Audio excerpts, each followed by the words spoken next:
श्रीराम समर्थ. सुप्रभातम.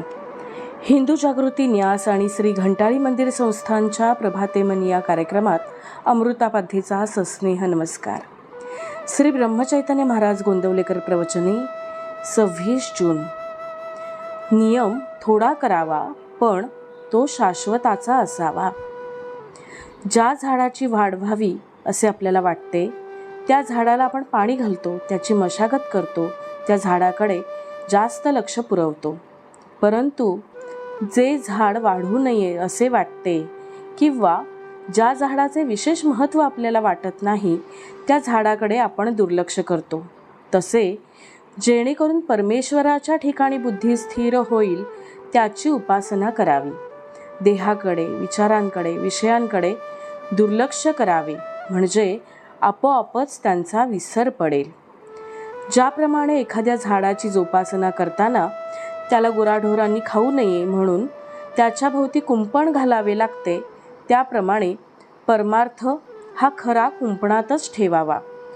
तो जितका गुप्त राहील तितका चांगला. त्याचे प्रदर्शन झाले तर त्याला दृष्ट लागते. म्हणून परमार्थ हा कोणाच्या नकळत परंतु अत्यंत आवडीने करावा.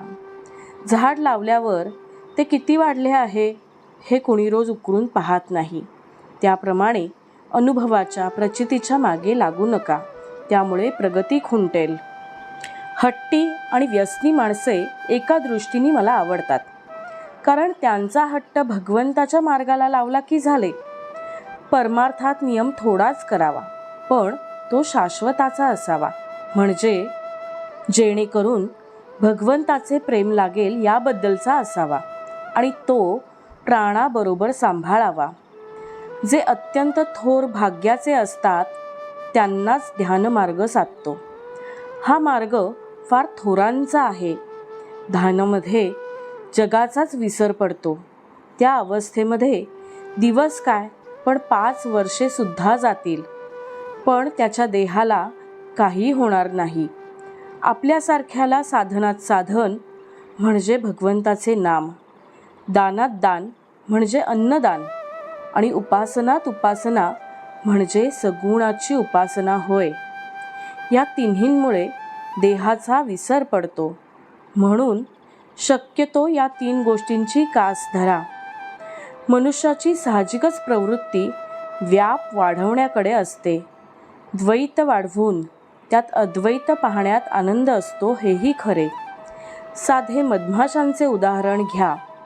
त्या अनेक झाडांवरून मध गोळा करतात आणि नंतर तो पोवळ्यात एकत्र करतात.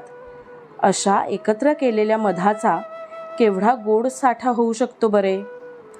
अशा रीतीने सर्व द्वैतामध्ये एक अद्वैत म्हणजे एक राम असे पाहायला शिकावे. आणि ज्याला सर्वत्र राम पाहायचा असेल त्याने स्वतःमध्येच राम पाहून प्रत्येक कृती ही रामाची समजावी. स्वतःमध्ये राम पाहिल्याशिवाय तो सर्वत्र पाहता येणार नाही. तेव्हा स्वतःचा म्हणजेच देहाचा विसर पडल्याशिवाय सुख लाभणार नाही. हा देहाचा विसर राममय सृष्टी झाल्यानेच होईल. म्हणून अखंड भगवंताच्या अनुसंधानात राहा. बोधवचन. परमार्थाला अगदी स्वतःपासून सुरुवात करायची असते. मंडळी, रामरायाचे आणि श्री घंटाळी देवीचे शुभाशीर्वाद तुमच्या सर्व कुटुंबावर अक्षुण्य राहोत ही प्रार्थना. जानकी जीवन स्मरण. जय जय राम.